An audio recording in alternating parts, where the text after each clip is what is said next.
In the Philippine jungle, a lone Japanese lieutenant is poised for battle. His finger rests steadily on the trigger of his Arisaka Type 99 rifle, meticulously maintained despite the constant humidity. As he listens carefully for any sign of enemy patrols, he glances at his ammunition. 500 rounds remain, more than enough to continue the fight. Though some time has passed, the lieutenant recalls his orders as if they were given to him yesterday. He is to continue guerrilla operations on Lubang Island until the Imperial Army returns. Most importantly, he is never to surrender or take his own life. Suddenly, his keen ears detect movement nearby. Someone is approaching, moving carelessly, like no soldier he's ever encountered. Up ahead, he sees a young man with shaggy hair and a most peculiar dress sense, and he's coming right towards him. After all this time, surely this is another Allied trap. Early life and career. Hiro Onoda was born on March 19, 1922, in Kamikawa, Wakayama Prefecture, Japan. At age 17, he left home to work at a branch of the Tajima Yoko Trading Company in Wuhan, China. Yet his time as a civilian businessman would be short-lived. In 1942, with Imperial Japan fully committed to war in the Pacific, the 20-year-old Onoda was conscripted into the Imperial Japanese Army. Most recruits were destined for the regular infantry, but Onoda's superiors spotted something different in the young soldier. His intelligence, adaptability, and unwavering sense of duty caught their attention. He was selected for specialized training at the Nakano School, the Army's elite academy for military intelligence and guerrilla warfare. The training at Nakano was unlike anything in the regular army. While other soldiers learned to fight in massive formations, Onoda was taught to survive alone in hostile territory. He studied sabotage, intelligence gathering, and psychological warfare. By the end of his training, he was ready to put these specialized skills to use behind enemy lines. Into combat. Now a second lieutenant, Onoda received his first combat assignment in late 1944. He was to be deployed to Lubang, a small island in the Philippines, roughly 90 miles southwest of Manila. His mission seemed straightforward enough: lead guerrilla operations against the Americans, destroy the airfield and pier, and gather intelligence on enemy movements. Yet, with the U.S. forces advancing all the time, Onoda would have to be prepared for every eventuality. At the time, standard Japanese military code called for soldiers to either keep fighting until the bitter end or perform the ultimate sacrifice. However, as Onoda prepared for his mission, Major Yoshimi Taniguchi gave him different instructions, telling the young soldier, quote, "Under no circumstances are you to surrender or take your own life." With those words echoing through his mind, Onoda landed in Lubang in December 1944. He found a tropical paradise, soon to become a battleground. The island's dense jungle and mountainous terrain would serve as the perfect backdrop for guerrilla operations. Yet the 22-year-old lieutenant quickly discovered that the reality of war differed from his training. The senior officers on Lubang, outranking Onoda, prevented him from destroying the airfield and pier as ordered. Onoda took this to heart as a personal failure. He now decided that in order to prove his worth, he should perform his remaining duties with unwavering dedication. By February 1945, American forces had landed on Lubang. As the Japanese defenders fell one by one, Onoda gathered a small group of survivors and retreated into the mountains. Together with Privates Yuichi Akatsu and Kinsichi Kozuka, as well as Corporal Soichi Shimada, he prepared to wage what he believed would be a temporary guerrilla campaign until the Imperial Army's inevitable return. Survival Part 1. For Onoda and his men, survival in the mountains of Lubang required strict military discipline and the realization that they could not afford to stay in any one place for too long.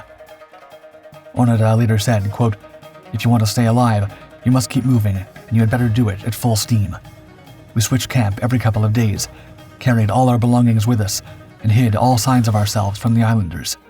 We were always on the move." They sustained themselves on bananas, coconuts, and rice stolen from local farmers, supplementing their diet with meat from cattle they found grazing on the island. From their hideouts in the mountainous interior, they continued to carry out guerrilla activities, treating every encounter with locals as a potential military engagement. In October 1945, 2 months after Japan's actual surrender, the group encountered their first hint that the war might be over. They found a note left behind by islanders that read, quote, "The war ended on August 15th. Come down from the mountains." However, to the soldiers, hardened by months of combat and trained to expect enemy deception, this seemed like a clear case of Allied propaganda. Their suspicions were reinforced by the fact that they were still occasionally involved in shootouts with local police and civilians. They couldn't understand why they would be fired upon if the war were truly over. Toward the end of 1945, leaflets containing a surrender order from General Tomoyuki Yamashita of the Japanese 14th Area Army were dropped by air over the island. The group studied these carefully, scrutinizing every detail, but ultimately decided they too were fake. The first crack in their unity came in September 1949, when Private Yuichi Akatsu separated from the group. After 6 months of struggling to stay alive in the jungle, he'd had enough and surrendered to Philippine forces in March 1950. To Onoda and the others, this was not just desertion. It was a betrayal that made them even more cautious and distrustful. In February 1952, the military tried a new approach. Letters and photographs from the soldiers' families were dropped by air, urging them to surrender and return home. Once again, Onoda and his companions studied the materials carefully, and once again, they concluded that it was all an elaborate Allied trap. The skirmishes with the population of Lubang continued, with the 3 Japanese soldiers seemingly more resolute than ever in their commitment to keep fighting. However, in June 1953, during a brief engagement with some local fishermen, Corporal Shimada was struck in the leg by gunfire. Though Onoda was able to nurse him back to health, it wasn't to last. On May 7, 1954, in a clash with the Philippine Army Mountain Patrol, Shimada was hit again. This time, it was fatal. Survival Part 2. With their group now reduced to 2, Onoda and Kozuka continued their guerrilla campaign across Lubang's rugged terrain. They maintained their military discipline, regularly moving their camp to avoid detection. Their activities increasingly focused on survival and what they saw as gathering intelligence on enemy movements.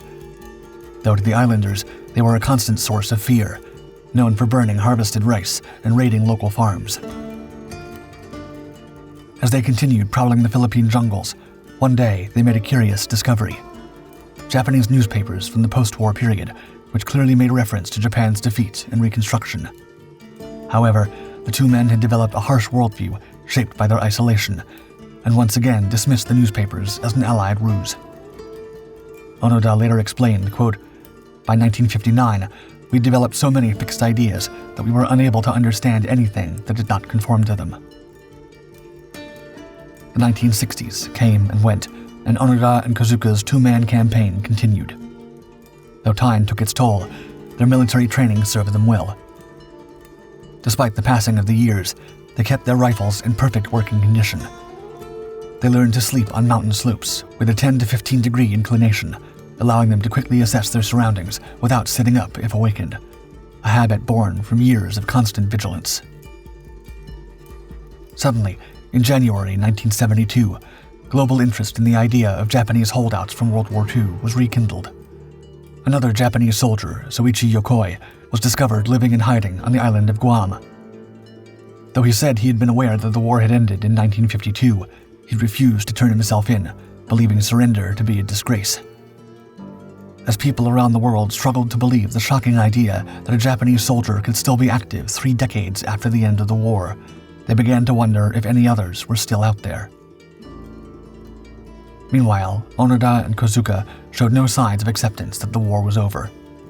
That year, on October 19th, the pair carried out a mission to burn some local farmers' rice stores, intended as a signal to Japanese forces that they were still alive and performing their duties. However, the Philippine police were quickly alerted, and before long, Onoda and Kozuka found themselves locked in a fierce firefight. As bullets flew back and forth, Kozuka was hit. Unable to save his comrade's life, Onoda was now forced to face a grim reality. After 27 years of shared survival, he was now completely alone. Discovery. As Onoda retreated back into the jungle, the discovery of Kozuka's body confirmed the idea that Soichi Yokoi had not been the last Japanese holdout from World War II. The public's attention soon turned to Onoda, who they now believed might still be alive and hiding somewhere on Lubang. One man who became fascinated by the story was an eccentric 24-year-old college dropout called Norio Suzuki. He'd spent years wandering across Asia in search of adventure, and when he heard the legend of the World War II soldier still hiding out in the Philippines, he decided to embark on what many saw as an absurd quest. He told his friends he was, quote, looking for Lieutenant Onoda, a panda, and the abominable snowman, in that order. However, his hunt soon proved not to be so far-fetched. On February 20th, 1974, after just 4 days of searching, Suzuki found his quarry. Onoda's first instinct was to shoot the stranger, but something stayed his hand.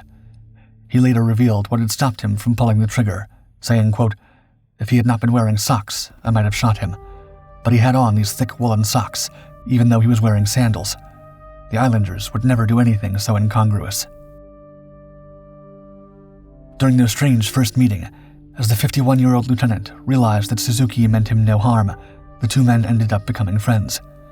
Onoda later recalled, quote, this hippie boy Suzuki came to the island to listen to the feelings of a Japanese soldier. Nevertheless, Onoda remained firm in his refusal to surrender without proper orders from his commanding officer.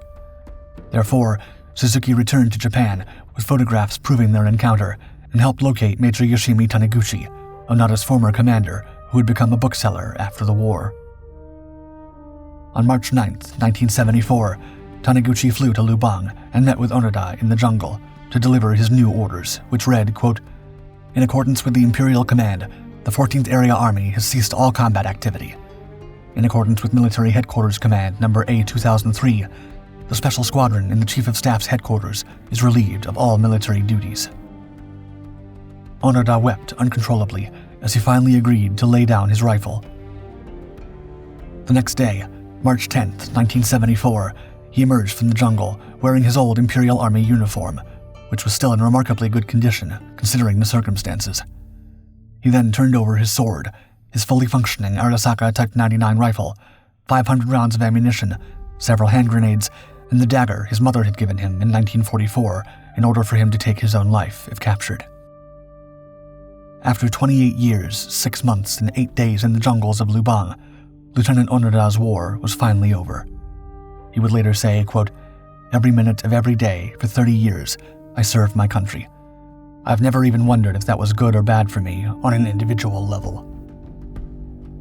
A formal surrender ceremony was held at Malacanang Palace in Manila, where President Ferdinand Marcos granted Onoda a full pardon for his actions during his years of hiding. Though at the time, many believed Onoda to be the last Japanese holdout from World War II. In December 1974, another soldier, Teruo Nakamura, would be discovered in Indonesia, having survived alone in the jungles of Morotai. Post-surrender.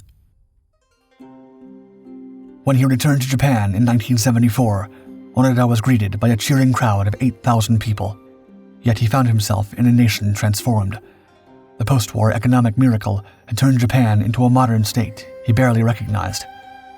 Instead of rejoicing at the nation's prosperity, he felt out of place. Onoda later reflected, quote, some dreams are best not to wake up from.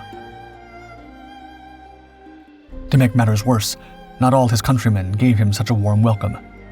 Despite the foreign press elevating him as a symbol of dedication and resilience, for many Japanese still coming to terms with their nation's past, Onoda was an uncomfortable reminder of imperial thinking and a war that they had lost.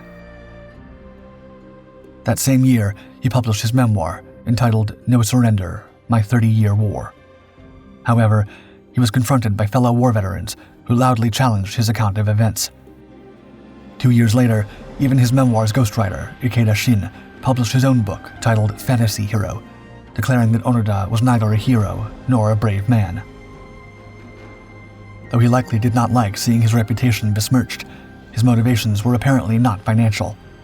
The Japanese government offered him a large sum in back pay, which he refused. When well-wishers pressed money upon him anyway, He donated it to Yasukuni Shrine. By 1975, the year after his return, he'd had enough. Moving to Brazil for a simple life as a cattle farmer, he settled into a Japanese-Brazilian community in Mato Grosso do Sul. However, after reading about cases of crime among young people in Japan, he decided to return to his homeland in 1984 to set up a school to teach traditional values to the new generations. In 1996, he revisited Lubang to donate money to the local school. His return was met with protests by relatives of his victims during his years of hiding, highlighting the complex legacy of his story. He passed away from heart failure in 2014 at the age of 91.